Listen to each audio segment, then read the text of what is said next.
One of the absolute coolest combo tools in this game is called Tag Launcher, and it's where you launch the opponent up and alley-oop for your assist to come in and dunk them down and finish the combo. It is so cool and so fun, especially with duos. So today I'm going to teach you how to do it and how to get the most out of your Tag Launcher afterward. So first is the how, and that's by pressing down plus the assist button for a unique uppercut animation. And you can cancel into this from any of your normal moves, though just because you can cancel into it doesn't mean it will always connect. If they are too high up or too far forward, then it just won't connect. So you might need to learn your combo and adjust it accordingly. The first move you do after a Tag Launcher actually has extra hit stun, so it could connect into things that otherwise never work. Keep in mind that both characters get a major reaction, be it a wall bounce, a ground bounce, a slump, what have you. So if the character that you're tag launching into hasn't already used theirs in the combo, then try to find a way to use it, and I'll teach you that here as well. Starting with Ahri. Having already used her major reaction, the best you can do is charged heavy into down S2 for the knockdown. You can also cash out here with S1 super, but not the S2. This works as the S1 super hits OTG, which means off the ground. Her S2 super does not, so it will whiff here. If you want to learn more terminology like OTG, I will also link that video down below in the fundamentals playlist. And if you want to limit strike, then you do an immediate air heavy into down forward S2. If the air heavy is delayed at all, then you gain too much height in relation to the opponent, and when they bounce against the wall, they will actually go under you and you'll lose the corner. So this can be pretty bad as you're giving up the corner if you mess this up. With Ahri's major reaction available, you do an immediate air heavy into down forward S2. This keeps the height low enough that you have time to land and then hit a grounded S2. This is great for a couple reasons. Ahri loves to go into limit strike, so when you limit strike with her S2, you can cancel into a Foxfire Dart and get some really good Oki. And then if you want to cash out, you do the first 2 hits of S2, don't let it limit strike, and then go into super or ultimate. Next up is Blitzcrank, and he has a lot of choices here, so bear with me. Without access to your major reaction, you do your air heavy attack and then your air S1 to bring them all the way down. This option is better for if you want to spend 1 bar and get your steam. Now if you don't have a bar or just don't want to spend it, do your air heavy into your down S2.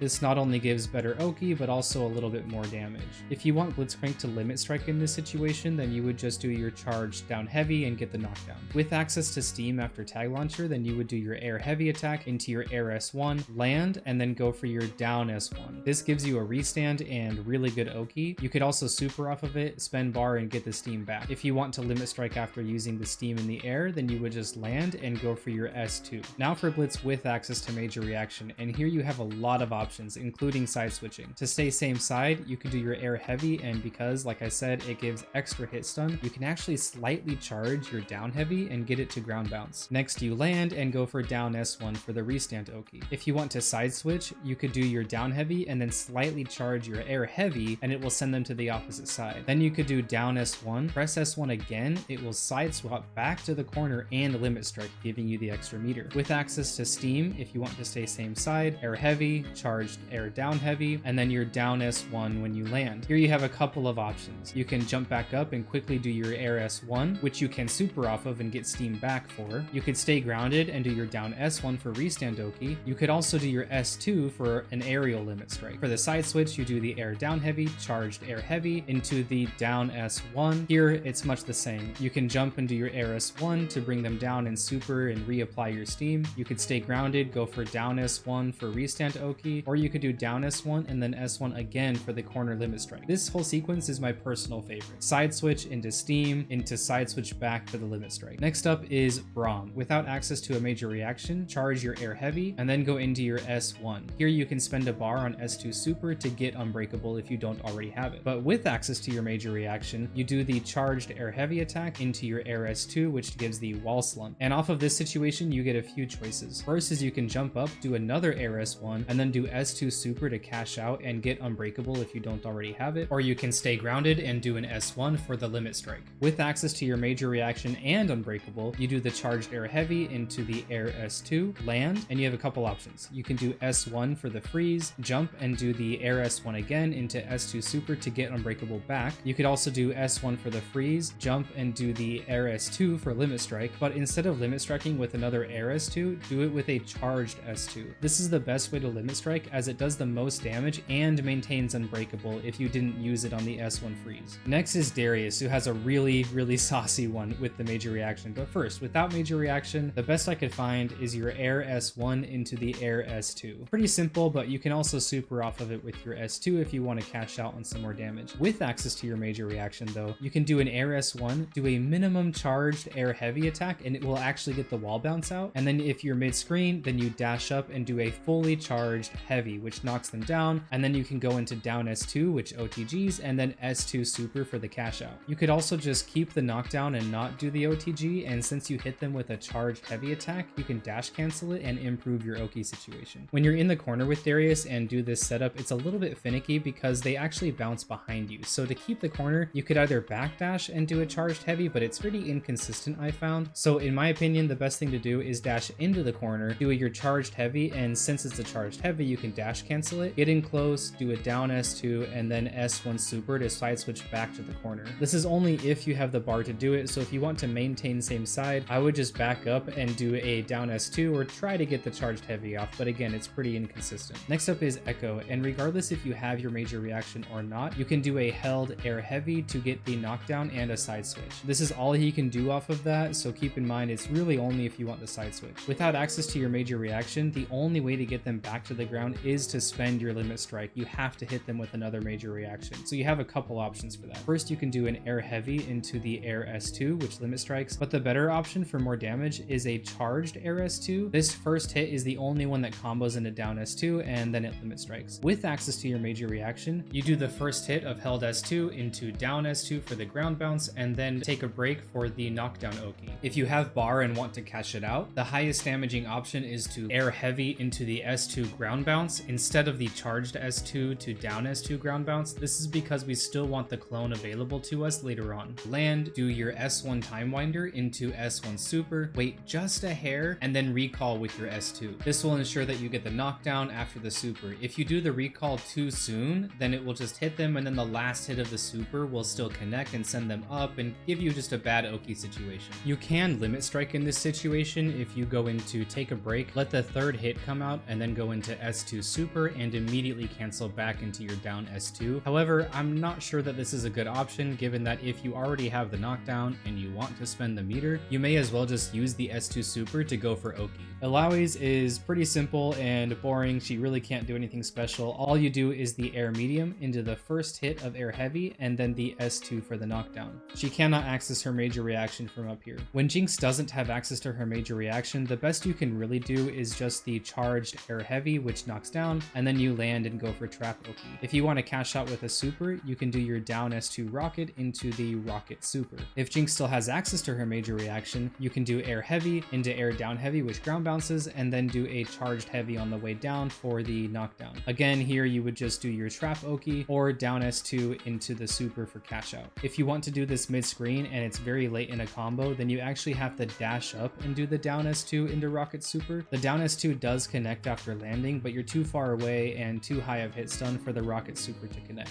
Teemo cannot access his major reaction from the air either. So here we just have a couple options. For the knockdown, you can go for the air heavy into the air down heavy. If you want to cash out, you would do your down forward heavy, which OTGs, and then super or ultimate. If you just want the most damage and don't care about staying close to the ground or getting good Oki, then you could do 3 aerial light attacks followed by the forward S1 into the S1 super. Without access to major reaction, Vise is pretty simple as well. You do your air heavy into the air S1 for the knockdown. This actually does the same exact damage as if you do a charged air heavy into the ground pound, but if you don't spend bar on super, then this gives you a way worse Oki situation as they can tech out behind you and pretty much get out for free. If you want to limit strike here, then you would simply fully charge your air S1. With access to her major reaction, do a charged air S1. This actually does a wall slump. Here you have a couple choices. You can do your S2 for limit striking, which is actually pretty strong for Vi in the corner because they are so low to the ground that they cannot tech behind you. Or you could do down S2 if you want to cash out with a super. Regardless of if Warwick has access to his major reaction, you do your held air heavy into the air S1. For building Bloodless, you would do a forward S2 into a down S2, and then here you could also do S1 super for Oki. If you don't have access to a bar, you would just keep the down S2 as that builds good Bloodlust. You might think, why don't you just go for the S2 follow-ups, but those start to drop at really high hit stun, so the best follow-up is forward S2 into down S2.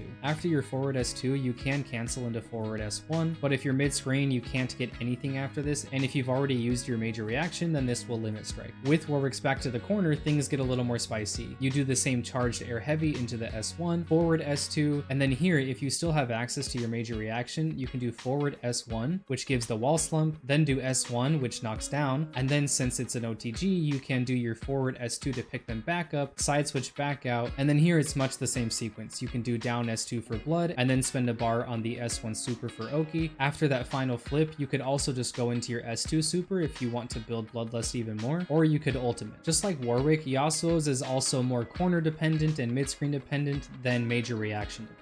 In the corner, Yasuo actually can't access his major reaction, so what you do is the air medium into air down heavy, S1, S1, S2 for the knockdown. You might think, why not go for air heavy before the air down heavy? And that's because only the first hit you do after tag launcher gives you the extra hit stun. Since Yasuo's air heavy is 2 hits, you use that hit stun buff on the first hit of air heavy, and then it won't combo into anything afterward. Mid-screen, it gets pretty saucy. If you haven't already used major reaction, wait just a hair after the tag launcher, go into held S1, and since the first hit gives a lot of extra hit stun, you can actually connect stance into down heavy here. Then you go back into stance, cancel it with a dash to get in close, jump, down heavy, S1, S1, S2. Without access to your major reaction, you do the same exact thing here as you would in the corner. Air medium, air down heavy, S1, S1, S2. Alright, that covers all the tag launcher combos. I'm pretty sure these combos are optimal or very close to it. Future Evan here really quick. I said I'm pretty sure these are optimal and I stand by that, but this is assuming that you are at max hit stun in your combos. So if you do tag launcher way earlier before you're maxed out, then you can fit a lot more into it. So play around with that on your own. But if you know something that I don't, please take a clip of it, send it to me on X, or better yet, join the Discord, link down below. We have a character chat for every single character. Post your clip there. Myself and others would love to see what you come up with. All right, thanks again for watching, y'all. I appreciate you. Take care. Like, comment, subscribe. You know the drill. Adios.